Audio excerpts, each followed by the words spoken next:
حبيت بقى النهاردة أعمل لكم كده حاجة حلوة بس صحية كده بدون سكر. حاجة كده هيلسي وكمان خفيفة وكمان حاجة حلوة، وفي نفس الوقت كده حاجة ترطب على القلب كده. لو عايزين حاجة حلوة بس تكون كده صحية بلفة جلاش كده، هنعمل حاجة حلوة بس مش هنسقيها بالشربات أو السيرم أو السكر، لا هنسقيها بحاجة تانية خالص. بس في البداية كده حطوا لايك واشتركوا في القناة لو أول مرة تشوفوني. انا اميره اخصائيه تغذيه، ويلا بينا كده على بركه الله نبدا الفيديو. جبت كده لفه جلاش، هي لفه جلاش واحده بس. انا بقى لا هقعد كده ارص طبقه طبقه ولا اي حاجه، لا همسك اللفه زي ما هي كده وزي ما هي ملفوفه، وهبدا بالسكينه بتاعتي اقطعها كده زي ما انتوا شايفين بالشكل ده لحد لما اخلص اللفه كلها. بصوا هتبقى شرايح طويله بالشكل اللي احنا شايفينه ده. قلت بقى كده نغير كده وننوع ونطلع شوية من الفيديوهات والنصايح كده، ونبدأ نعمل برضو حاجات هيلسي وحاجات صحية، وقولوا برضو رأيكم في الفيديو. بصوا خلصتها كلها، بقت شرايح رفيعة بالشكل اللي احنا شايفينه ده.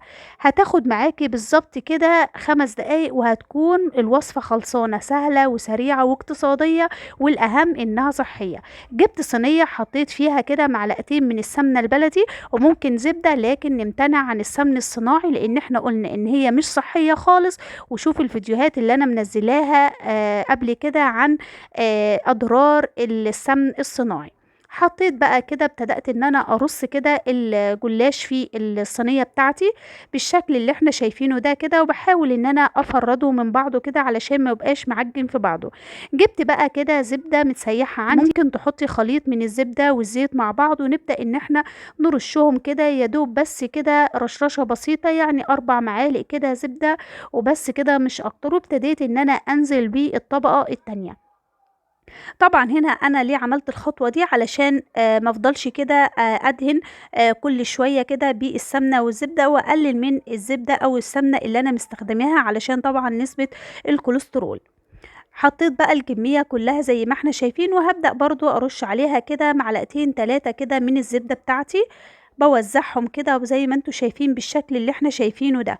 ولا حطيت بقى حشوات ولا مكسرات ولا اي حاجة خالص خالص. في الوقت ده انا كنت مسخنة الفرن بتاعي ومظبطاه كأنك بتسوي اي حاجة حلوة، طبعا حسب درجة حرارة فرنك. جبت بقى كده حاولت ان انا اضغط الجلاش بتاعي علشان ما يبقاش هايش كده في الصينية بتاعتي، وضغطت عليه بالشكل اللي احنا شايفينه ده كده، وهبدأ ان انا ادخله الفرن. تمام، بصوا شكله اهو حاجة حلوة جدا وسهل وبسيط. هبدأ بقى دلوقتي كده ادخله فرن ونحضر بقى السيرم او الشراب اللي احنا نسقيه بيه. جبت بقى كوبايتين من الحليب، ايوه انا مش هعمل سيرم او شربات بالسكر خالص. انا هعمل كوبايتين من الحليب، وعندي مسحوق الكاسترد، ايوه مسحوق الكاسترد اللي احنا شايفينه ده. هاخد منه كده معلقتين كبار مليانين، طبعا المعلقة دي صغيرة فانا هحط معلقتين كبار كده مليانين، وهحط عليهم 4 معالق كده من السكر. بس كده مش اكتر، ده هيبقى مظبوط جدا وحلو جدا جدا جدا. الناس بقى اللي حباه مسكر شوية ممكن تزود، فطبعا ده صحي واخف طبعا وقليل من السكر عن اللي احنا نعمله بالسيرم، لان احنا لو هنعمله بالسيرم هنحط على كوبايتين المية 4 كوبايات سكر، فتخيلوا بقى كمية السكر اللي احنا هنستخدمها، واحنا متفقين ان السكر ده من السموم البيضاء. هبدأ بقى ادوب الخليط بتاعي كله كده على البارد قبل ما ارفعه على النار، وهبدأ ان انا ارفعه على النار لحد لما يتقل معايا ويوصل للقوام اللي انا هوريهولكوا ده دلوقتي. في خلال الفترة دي هتكون الصينية بتاعتي استوت من الفرن. انا بعملهم الاتنين سخنين. الصينية طلعت معايا شايفين واخدة لون حلو قوي وذهبي كده وكريسبي كده من فوق وتحفة جدا. وادي كمان الكاسترد معايا، بصوا انا عايزاه بالقوام ده، عايزاه يبقى نفس القوام ده كده زي الايس كريم السايح كده، لا يبقى تقيل قوي ولا خفيف قوي. يا رب يكون القوام واضح ليكم.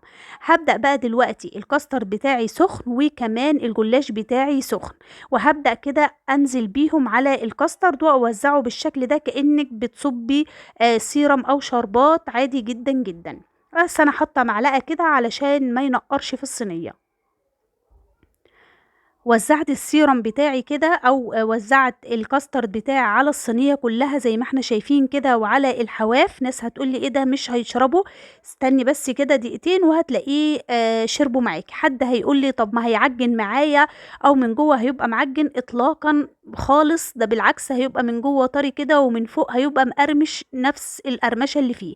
اتبقى معايا كمان شويه من الكاسترد، جبت كده بسكويت وحطيته وكسرته كده قطع وحطيته في اطباق وصبيت عليه الكاسترد وبحط عليه زبيب وبحط عليه جوز هند او اي حاجة عندك ودخليه في التلاجة. الولاد بيحبوه جدا جدا، مغذي ومفيد وكمان ينفع كده لجوع اخر الليل. انا بس كده الصينية يعتبر جاهزة معايا، تقدري تقدميها بالشكل ده. بس انا هديها برضو رشة من جوز الهند ورشة كمان من الزبيب. وبصوا بقى كده لاحظوا ان هي اتشربت معايا الكاستر تماما وبقت بالشكل اللي انتوا شايفينه ده. تحفة تحفة تحفة. عايزة اقول لكم ان الاطباق دي الولاد بيحبوها جدا، جربوها لولادكم، خطيرة بجد والكبار كمان. وادي بقى الجلاش بتاعنا. بصوا كده الصينية، يعني انا كنت بوريكم كده ان الجلاش هنا الكاسترد مش نازل في الصينية من تحت ولا حاجة، لا الجلاش اتشربه زي ما احنا شايفين، وهو تحت القطعة اللي انا شلتها مفيش كاسترد خالص. وادي كمان القطعة اهي، بصوا خطيرة، مورقة من جوه اهو، مش مكتوم ولا اي حاجة خالص خالص. الطبقة اللي فوق دي مقرمشة كده وبتقرش، بس بقى في حاجة كده ان هو مش هينفع يتاكل بالشوكة خالص. انت هتقطعيها بقى كده مثلثات او قطعيها كده مكعبات صغيرة. بصوا انه بتقطع بالشوكة كده بصعوبة شوية عشان هو فوق مقرمش كده ومن تحت كمان مقرمش. فانصحك ان انت بقى تقطعيه كده مكعبات كده او مثلثات صغيره، ويبتدي كده تتاكل كده، تمسكيها بالشوكه وتاكليها على قد بقك على طول.